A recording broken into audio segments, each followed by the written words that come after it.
ഇന്നത്തെ ക്ലാസ്സിൽ നമ്മൾ കേരള ചരിത്രവുമായി ബന്ധപ്പെട്ട സാമൂഹിക മത നവോത്ഥാന പ്രസ്ഥാനങ്ങൾ എന്ന് പറയുന്ന ഒരു പോർഷനാണ് ഡിസ്കസ് ചെയ്യുന്നത്. അതിൽ ആദ്യം നമ്മൾ പഠിക്കാൻ പോകുന്നത് ഉദയം പേരൂർ സുന്നഹദോസും അതിനെ തുടർന്നുണ്ടായ കൂനൻ കുരിശ് പ്രതിജ്ഞയെക്കുറിച്ചുമാണ്. വളരെ ഇമ്പോർട്ടൻ്റ് ആയിട്ടുള്ള സെക്ഷനാണ്. അപ്പോൾ നമുക്ക് ക്ലാസ്സിലേക്ക് കടക്കാം. എന്താണ് ഉദയം പേരൂർ സുന്നഹദോസ്? ഉദയം പേരൂർ സുന്നഹദോസ് എന്ന് പറയുന്നത് ഒരു പുരോഹിത സമ്മേളനമാണ്. ഈ പുരോഹിത സമ്മേളനം നടന്ന വർഷം AD 1599. ഇനി നമുക്ക് ഡീറ്റെയിൽ ആയിട്ട് നോക്കാം എന്താണ് ഉദയം പേരൂർ സുന്നഹദോസ് എന്ന്. കേരളത്തിലെ ക്രൈസ്തവ സഭയെ റോമിനോട് വിധേയത്വമുള്ളതാക്കി മാറ്റാൻ ഉദയം പേരൂരിൽ നടന്ന പുരോഹിത സമ്മേളനമാണ് ഉദയം പേരൂർ സുന്നഹദോസ്. അപ്പോൾ എന്താ ഈ ഉദയം പേരൂർ സുന്നഹദോസ്? ഉദയം പേരൂർ എന്ന സ്ഥലത്ത് 1599 നടന്ന ഒരു പുരോഹിത സമ്മേളനമാണ് ഈ ഉദയം പേരൂർ സുന്നഹദോസ് എന്ന് പറയുന്നത്. അതിൻ്റെ ലക്ഷ്യം എന്തായിരുന്നു? കേരളത്തിലെ ക്രൈസ്തവ സഭയെ റോമിനോട് വിധേയത്വമുള്ളതാക്കി മാറ്റാനായിരുന്നു ഉദയം പേരൂരിൽ 1599 ഇങ്ങനെ ഒരു പുരോഹിത സമ്മേളനം നടന്നത്. ഇങ്ങനെ നടന്ന ആ സമ്മേളനത്തിൽ 813 പേരാണ് ആകെ പങ്കെടുത്തത്. ഉദയം പേരൂർ സുന്നഹദോസിൻ്റെ അധ്യക്ഷത വഹിച്ചിരുന്ന വ്യക്തിയാണ് അലക്സിസ് ഡി മെനസിസ്. അപ്പോൾ ആരാണ് ഉദയം പേരൂർ സുന്നഹദോസിൽ അധ്യക്ഷത വഹിച്ചിരുന്നത്? Alexis de Menezes. Previous year question ആണ്. അപ്പോൾ ഈ ഉദയം പേരൂർ സുന്നഹദോസിൽ നടന്ന ആ പുരോഹിത സമ്മേളനത്തിൽ കേരളത്തിലെ സുറിയാനി ക്രിസ്ത്യാനികൾ എതിർപ്പ് പ്രകടിപ്പിക്കുകയും AD 1653 ജനുവരി 3 ഇവരെല്ലാവരും കൂടെ മട്ടാഞ്ചേരിയിലെ പഴയ കുരിശിന് മുന്നിൽ സമ്മേളിച്ചു. എന്നിട്ട് ഈ സുറിയാനി ക്രിസ്ത്യാനികൾ പറഞ്ഞു അവർ ലത്തീൻ ബിഷപ്പുമാരുടെ തീരുമാനങ്ങൾ അംഗീകരിക്കില്ലെന്ന്. അവിടെ ഉണ്ടായിരുന്ന ഒരു കുരിശിനെ ചുറ്റി അവർ പ്രതിജ്ഞ ചെയ്തു. ആ പ്രതിജ്ഞയാണ് കൂനൻ കുരിശ് പ്രതിജ്ഞ എന്നറിയപ്പെടുന്നത്. അപ്പോൾ ഈ കൂനൻ കുരിശ് പ്രതിജ്ഞയ്ക്ക് കാരണമായതാണ് ബാബിലോണിയൻ സുറിയാനി ബിഷപ്പായ മാർ അഹറ്റലയെ പോർച്ചുഗീസുകാർ വധിച്ചു എന്ന പ്രചാരണം. അതുപോലെ കൂനൻ കുരിശ് പ്രതിജ്ഞയ്ക്ക് ശേഷം സുറിയാനികൾ മെത്രോപൊളിറ്റയായി അഭിഷേകം ചെയ്ത വ്യക്തിയുടെ പേരാണ് ആർച്ച് ഡിക്കൻസ് തോമസ് അഥവാ മാർത്തോമ I എന്നറിയപ്പെടുന്നത്. അതുപോലെ തന്നെ മതരംഗത്ത് പോർച്ചുഗീസുകാരുടെ പരാജയത്തിനിടയായ സംഭവവും 1653 ജനുവരി 3 നടന്ന കൂനൻ കുരിശ് പ്രതിജ്ഞ തന്നെയാണ്. അടുത്തതായി നമ്മൾ പറയാൻ പോകുന്നത് CMI കുറിച്ചാണ്. എന്താണ് CMI? Carmelites of Mary immaculate എന്നാണ് CMIയുടെ പൂർണ്ണരൂപം. നമുക്കറിയാം CMI സഭ സ്ഥാപിച്ചത് കുര്യാക്കോസ് ഏലിയാസ് ചാവറ അഥവാ ചാവറയച്ചനാണ്. നമ്മൾ സാമൂഹിക പരിഷ്കരണ ആൾക്കാരെക്കുറിച്ച് പഠിച്ചപ്പോൾ അതിൽ ഏറ്റവും പ്രധാനപ്പെട്ട ഒരാളായിട്ട് നമ്മൾ പഠിച്ചതാണ് ചാവറയച്ചൻ. കേരളത്തിലെ സാക്ഷരതയുടെ പിതാവ് എന്നറിയപ്പെടുന്ന നമ്മുടെ ചാവറയച്ചനെക്കുറിച്ച്. അദ്ദേഹമാണ് CMI അഥവാ കാർമലൈറ്റ്സ് ഓഫ് മേരി ഇമാക്കുലേറ്റ് എന്ന സഭ സ്ഥാപിച്ചത്. ഇനി എന്നാണ് ഈ CMI സ്ഥാപിച്ചത്? 1831 CMI സ്ഥാപിച്ചത്. എവിടെയാണ് സ്ഥാപിച്ചത്? കോട്ടയം ജില്ലയിലെ മാന്നാനം എന്ന് പറയുന്ന സ്ഥലത്താണ് CMI 1831 കുര്യാക്കോസ് ഏലിയാസ് ചാവറ അഥവാ ചാവറയച്ചൻ സ്ഥാപിച്ചത്. ഇന്ത്യയിലെ ആദ്യ ക്രൈസ്തീയ സന്യാസി സഭയാണ് CMI. നമ്മുടെ ഇന്ത്യയിലെ ആദ്യ ക്രൈസ്തീയ സന്യാസി സഭയാണ് CMI. CMI സ്ഥാപനങ്ങളിലും അതുപോലെ അതിൻ്റെ പ്രവർത്തനത്തിനും ചാവറയച്ചൻ്റെ സഹായികളായിരുന്ന 2 വ്യക്തികളുണ്ടായിരുന്നു. അവരുടെ പേരാണ് പാലയ്ക്കൽ തോമ മാൽപ്പനും പൊരുകര തോമസ് അച്ഛനും. ഇവർ 2 പേരുമാണ് CMI സ്ഥാപനങ്ങളിലും അതുപോലെ അതുമായി ബന്ധപ്പെട്ട പ്രവർത്തനങ്ങളിലും ചാവറയച്ചനെ സഹായിച്ചിരുന്ന 2 വ്യക്തികൾ. CMI സഭയുടെ ആദ്യ സുപ്പീരിയർ ജനറലായിരുന്നതും കുര്യാക്കോസ് ഏലിയാസ് ചാവറ തന്നെയായിരുന്നു. അതിനുശേഷം അദ്ദേഹം സ്ഥാപിച്ച ഒരു സന്യാസിനി സഭയാണ് CMC. എന്താണ് CMC? Sisters of the congregation of the mothers of Carmel. സ്ഥാപിച്ചത് 1866. CMCയുടെ പൂർണ്ണരൂപമാണ് sisters of the congregation of the mothers of Carmel. സ്ഥാപിച്ചത് 1866.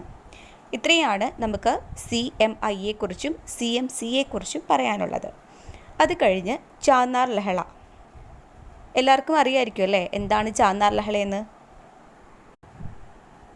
ചാന്നാർ ലഹള നടന്ന വർഷം 1859. പലതവണ റിപ്പീറ്റ് ചെയ്ത ക്വസ്റ്റ്യനാണ്. ചാന്നാർ ലഹള നടന്ന വർഷം 1859. ചാന്നാർ സമുദായത്തിലെ സ്ത്രീകൾക്ക് മാറുമറയ്ക്കുന്നതിനുള്ള അവകാശത്തിനായി തിരുവിതാംകൂറിൽ നടന്ന സമരമാണ് ചാന്നാർ ലഹള. ചാന്നാർ ലഹള നടന്നത് 1859. കേരളത്തിലെ ആദ്യ സാമൂഹിക പ്രക്ഷോഭം എന്നറിയപ്പെടുന്നതും ചാന്നാർ ലഹള തന്നെയാണ്.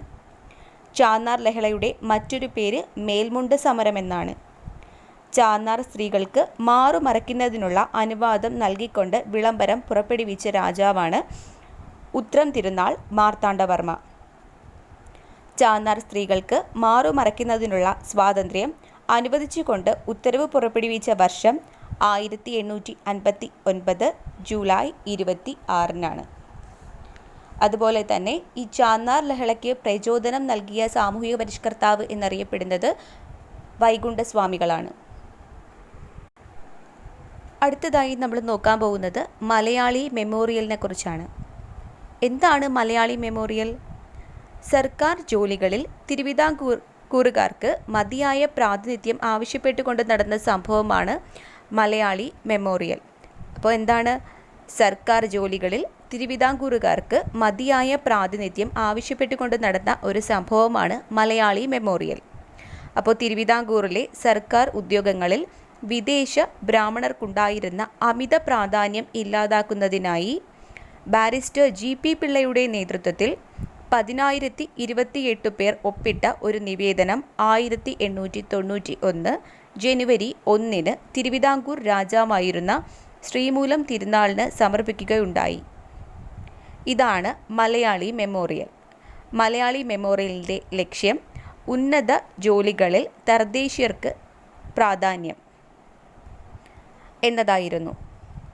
മലയാളി മെമ്മോറിയലിൽ ആദ്യം ഒപ്പുവച്ചത് KP ശങ്കരമേനോനാണ്. മലയാളി മെമ്മോറിയലിൽ ആദ്യം ഒപ്പുവച്ചത് KP ശങ്കരമേനോൻ. മലയാളി മെമ്മോറിയലിൽ മൂന്നാമതായി ഒപ്പുവച്ചതാണ് ഡോക്ടർ പൽപ്പു.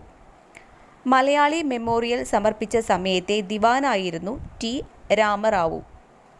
അതുപോലെ തന്നെ മലയാളി മെമ്മോറിയൽ തയ്യാറാക്കാൻ നിയമസഹായം നൽകിയ വ്യക്തിയായിരുന്നു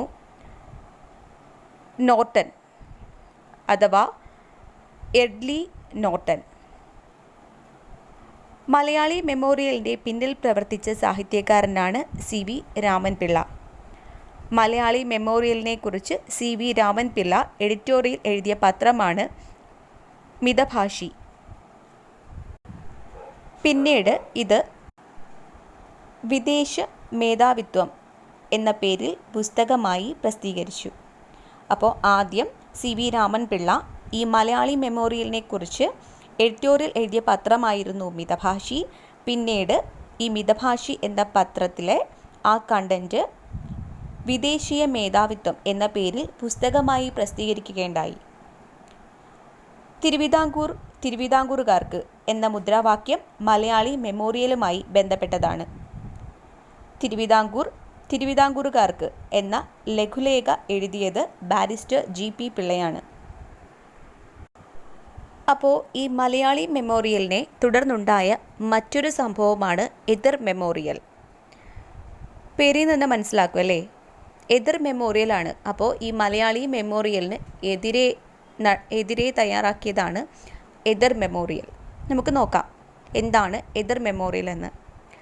മലയാളി മെമ്മോറിയലിനെ തകർക്കുക എന്ന ഉദ്ദേശത്തോടെ തമിഴ് ബ്രാഹ്മണർ, ഹിന്ദു മലയാളികൾ, ക്രൈസ്തവ മലയാളികൾ എന്നിങ്ങനെ വിവിധ വിഭാഗത്തിലുള്ള ആളുകൾ ചേർന്ന് ഒപ്പിട്ട ഒരു മെമ്മോറിയലാണ് എതിർ മെമ്മോറിയൽ.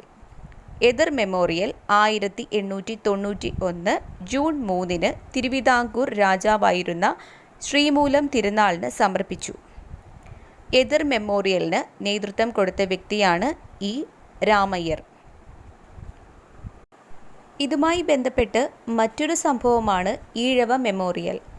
പേരിൽ നിന്ന് തന്നെ മനസ്സിലാക്കാമല്ലോ, ഈഴവ സമുദായത്തിൻ്റെ അവകാശങ്ങൾ നേടിയെടുക്കുന്നതിനാണ് ഈ ഒരു മെമ്മോറിയൽ എന്ന്. നോക്കാം എന്താണ് ഈഴവ മെമ്മോറിയൽ എന്ന്.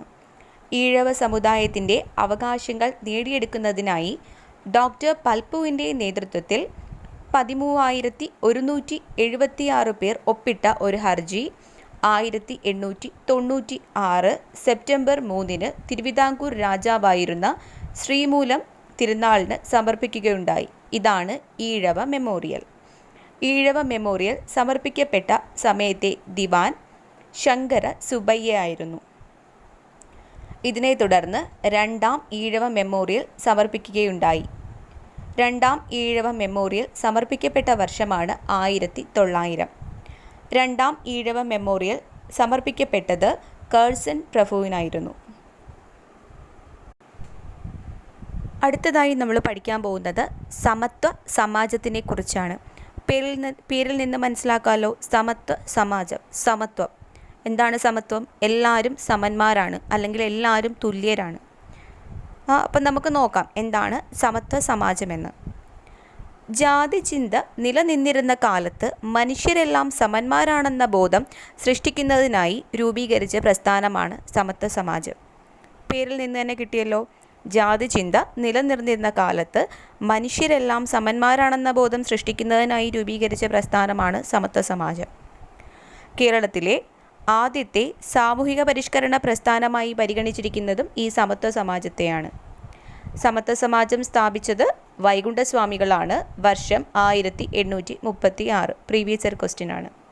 ഇനി ഈ സമത്വ സമാജം സ്ഥാപിക്കപ്പെട്ട സ്ഥലം എവിടെയാണ്? സമത്വ സമാജം സ്ഥാപിക്കപ്പെട്ട സ്ഥലം കന്യാകുമാരി ജില്ലയിലാണ്. തമിഴ്നാട്ടിലെ കന്യാകുമാരി ജില്ലയിലെ ശുചീന്ദ്രം എന്ന് പറയുന്ന സ്ഥലത്താണ് സമത്വ സമാജം സ്ഥാപിച്ചത്.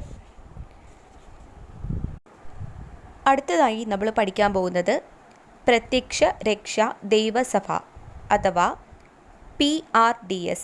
പ്രത്യക്ഷ രക്ഷാ ദൈവസഭ. PRDS അഥവാ പ്രത്യക്ഷ രക്ഷാ ദൈവസഭ അഥവാ God's church of visible salvation എന്ന പ്രസ്ഥാനത്തിന് നേതൃത്വം നൽകിയ വ്യക്തിയാണ് പൊയ്കയിൽ യോഹന്നാൻ. പ്രത്യക്ഷ രക്ഷാ ദൈവസഭയുടെ തലവൻ എന്ന നിലയിൽ പൊയ്കയിൽ യോഹന്നാന് ലഭിച്ച ആത്മീയ അപരനാമമാണ് കുമാര ഗുരുദേവൻ. പ്രത്യക്ഷ രക്ഷാ ദൈവസഭ സ്ഥാപിതമായ വർഷം 1909. പ്രത്യക്ഷ രക്ഷാ ദൈവസഭയുടെ ആസ്ഥാനം ഇരവിപേരൂർ, തിരുവല്ലയിലാണ്. ഇരവിപേരൂർ. പ്രത്യക്ഷ രക്ഷാ ദൈവസഭയുടെ ഉപ ആസ്ഥാനങ്ങളാണ് അമരക്കുന്ന്, ഉദിയൻ കുളങ്ങര എന്നിവ. പ്രത്യക്ഷ രക്ഷാ ദൈവസഭയുടെ പ്രധാന പ്രസിദ്ധീകരണമാണ് ആദിയാർ ദീപം. അപ്പോൾ എന്തൊക്കെയാണ് പ്രത്യക്ഷ രക്ഷാ ദൈവസഭ അഥവാ PRDSനെ കുറിച്ച് പറഞ്ഞത്? അതിൻ്റെ സ്ഥാപകനാണ് പൊയ്കയിൽ യോഹന്നാൻ അഥവാ കുമാര ഗുരുദേവൻ. സ്ഥാപിതമായ വർഷം 1909. ഇരവിപേരൂർ, തിരുവല്ലയിലെ ഇരവിപേരൂർ എന്ന സ്ഥലത്താണ് പ്രത്യക്ഷ രക്ഷാ ദൈവസഭ സ്ഥാപിതമായത്. ഉപാസ്ഥാനങ്ങളാണ് അമരക്കുന്നും ഉദിയൻ കുളങ്ങരയും. പ്രധാന പ്രസിദ്ധീകരണം ആദിയാർ ദീപം. ഇത്രയാണ് നമ്മൾ പ്രത്യക്ഷ രക്ഷാ ദൈവസഭയെക്കുറിച്ച് പറഞ്ഞത്. അടുത്തതായി നമ്മൾ പഠിക്കാൻ പോകുന്നത് സാധുജന പരിപാലന സംഘമാണ്. സാധുജന പരിപാലന സംഘം സ്ഥാപിതമായ വർഷമാണ് 1907. സാധുജന പരിപാലന സംഘത്തിൻ്റെ പേര് പുലയ മഹാസഭ എന്നാക്കി മാറ്റിയ വർഷം 1938. ഈ സാധുജന പരിപാലന സംഘം രൂപീകരിക്കുന്നതിന് അയ്യങ്കാളിക്ക് പ്രചോദനം നൽകിയ ഒരു സംഘടനയുണ്ട്, SNDP. നമ്മൾ അടുത്ത ക്ലാസ്സിൽ പഠിക്കുന്നുണ്ട് SNDP.